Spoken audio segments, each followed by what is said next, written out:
Representatives Ronnie Jackson. Where's Ronnie? Ronnie is that great guy. He won his race in Texas by 48 points, right, Ronnie? So I don't have to ask if he's in any, I don't even have to endorse him anymore. It doesn't matter. Save the paper, right? Great job. Chris Smith. Chris? Thank you, Chris. Great. Good job. Trent Kelly. Trent? Thank you very much. Thank you. And the acting president of the Institute for Peace, Darren Beatty. Thank you, Darren, very much. Thank you very much, Darren. For more than 30 years, one of the worst conflicts on earth has been raging in eastern Congo. Millions and millions of people have been tragically killed, went on forever, and countless more have been displaced from their homes. Families have been destroyed. It's been a disaster. Many administrations have tried, but probably not too hard, knowing who preceded me. But they tried. It says they've tried. But we tried harder to end this conflict.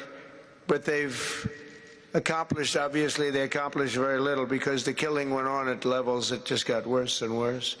And today we're succeeding where so many others have failed, and this has become the 8th war that we've ended in less than 1 year. Such an exciting thing to do. This has been a really, because we're talking about 30 years of fighting, 30 years, much more than 10 million lives. Last June, thanks to the efforts of Secretary Rubio and Mr. Boulos, Rwanda and the DRC reached a landmark agreement to move toward peace. They started the process. I met with some of their great representatives who are here also, and we started a great process. The compact we're signing today, which will be known as the Washington Accords, everybody sort of liked that name, formalizes the terms agreed to in June, including a permanent ceasefire, the disarmament of non-state forces, provisions for refugees to return to their homes, and justice and accountability for those who have committed illegal atrocities. Very importantly, this agreement also creates a new framework for economic prosperity. There's tremendous wealth in that beautiful earth. It's beautiful earth, but it was stained badly with blood, tremendous amounts of blood. But in the region that will support a lasting peace, and the Democratic Republic of the Congo and Rwanda have agreed to more closely integrate their economies with each other rather than fighting, and they'll be doing that. And these two gentlemen are very smart, and I think they liked each other a lot. I spent time with them. I think they liked some people may be surprised. I really do. I think they've spent a lot of time killing each other, and now they're going to spend a lot of time hugging, holding hands, and taking advantage of the United States of America economically like every other country does. So they're going to do very well. But they do have some very valuable things. They're going to have a lot of money and a lot of success. And I think they're going to get along really well. So I hope so. Thank you very much. Look at them. Look at the way they love each other. Thank you.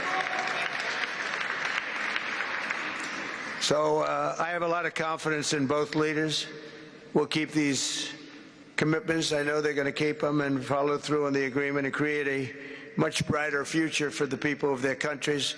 And they're heroes within their countries because of today. And this is a big story. And so much is being written and said. All of the newscasts have it at the top of the list. And they are heroes, and we want to keep it that way. Today, the United States is also signing our own bilateral agreements with the Congo and Rwanda that will unlock new opportunities for the United States to access critical minerals and provide economic benefits for everybody. And we'll be involved. We're sending some of our biggest and greatest companies over to the two countries, and we're going to take out some of the rare earth and take out some of the assets and pay, and everybody's going to make a lot of money. These are just two of the many new agreements related to mineral supplies that my administration has achieved this year, including with Australia, Japan, Kazakhstan, Malaysia, South Korea, and many other countries. With all of these agreements, we're forging new economic security partnerships that protect the interests of America and our friends and partners, and a core feature of my administration's national security strategy, a big part of which is the tariffs. We're taking in trillions of dollars in tariffs. Nobody's ever seen anything like it, and it's given us really great national security. We'll be paying down debt. We'll be making distributions to people. And we're really doing a job.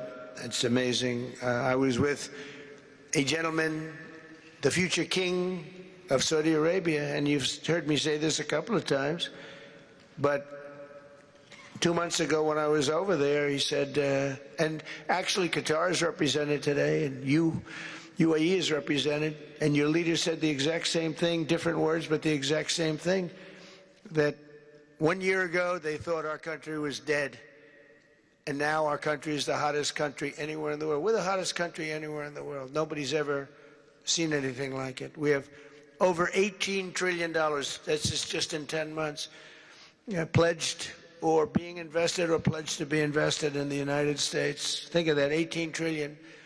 The highest amount we've ever had is 1.5. Under the Biden administration, they did much less than 1 in 4 years. Think of that.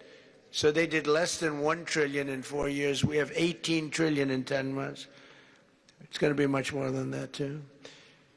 No other country in history has ever been close, no matter what country you pick. So I want to thank you again, everybody, for your great vision. And I want to thank the people, especially the people that we named. Some of the others that unfortunately we didn't name, we just couldn't do that. But for your vision and for your courage, because it's made it possible to begin healing old wounds and transcending past differences and creating a future where every child of God can live in dignity, prosperity, and peace. And these are two very good men, and they're two potentially very strong countries.